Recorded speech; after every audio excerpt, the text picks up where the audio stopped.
guys? It's Carter, and I'm back with another video. And I'm transitioning to a Conjugate program. And so this is actually the second workout of the week, and it is a max effort lower day. So kind of just ramping up to a max box squat, or a training max. So not pushing the absolute limit, but trying to get a good idea to see where I'm at, because I haven't done these in a long time. So I'm using a 12-inch box here, using the soft plow boxes and my Titan rubber tiles. And right here was about 245, felt pretty good. And then I went ahead for 275, really trying to sit back, keep those shins vertical, and felt good about that one. Felt pretty challenging. I probably could have gone up a little more, but we called it there for a nice conservative training max. And then we moved on to the max effort deadlift, so started ramping up. And here's 315. This would be the most I've pulled since I hurt my back, 8-9 months ago, something back in October. So that went up pretty easily, and so I went ahead and added 50 pounds to that for 365, and that went up pretty easy too. And I was kind of surprised at that one. Felt pretty good. Very happy about that.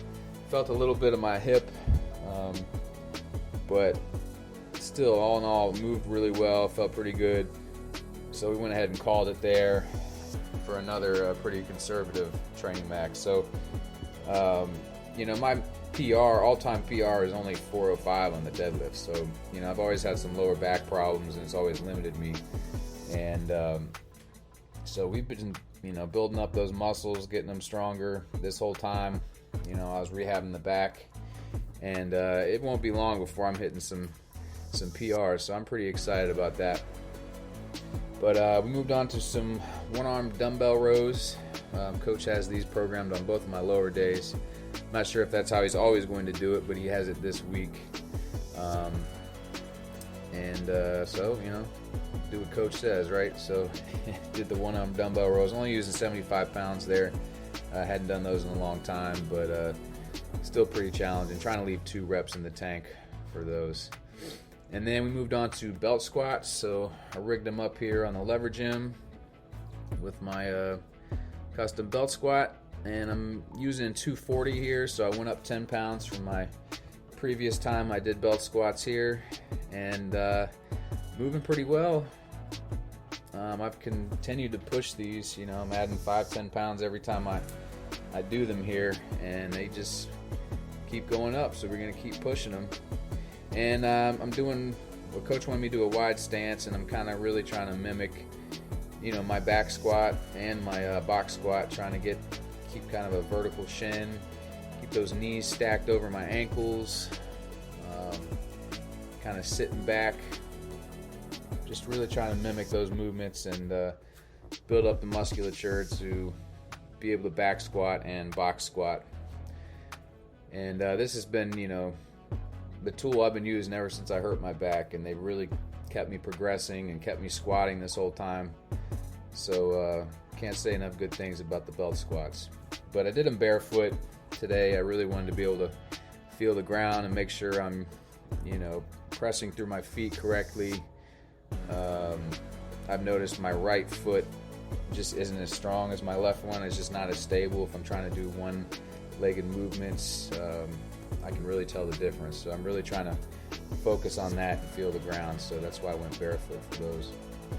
So then we moved on to glute ham raises as usual. Still pushing these, and doing 5 sets of 10, or 5 sets of 2 reps in reserve, basically just as many as I can get. But it's about 10 at the moment. And I don't think I mentioned the belt squats. I did 5 sets of 10 as well. And, we're still pushing these glute ham raises whenever I can. Whenever I have to work out at work, at the work gym, they don't have this. So, I'm progressing slowly on these. If we were doing them twice a week, it'd probably be moving a little bit better. But when I'm at the work gym, I try to do like back extensions and hamstring curls to try to find a good replacement. But it's just not the same as this movement here. But we're still making a little bit of progress. It's just a little bit slower, and thickening up those glutes, hamstrings, and spinal erectors. And then we move on to reverse hypers as always as well, and not progressing as fast as I would like on these either, because the same reason, they don't have a reverse hyper at my job. So some weeks I don't get to do this, so you know, I only get to do them when I'm at home. But we're still pushing these 5 sets of 25, and I went up to 85, which is a 5-pound jump. My coach had programmed 95, but I knew that wasn't happening. And then after the first set, I think a second set, I only got 20, so I dropped it back down to 80 pounds and was able to get my 25 reps. And you can see my face, I'm just grimacing.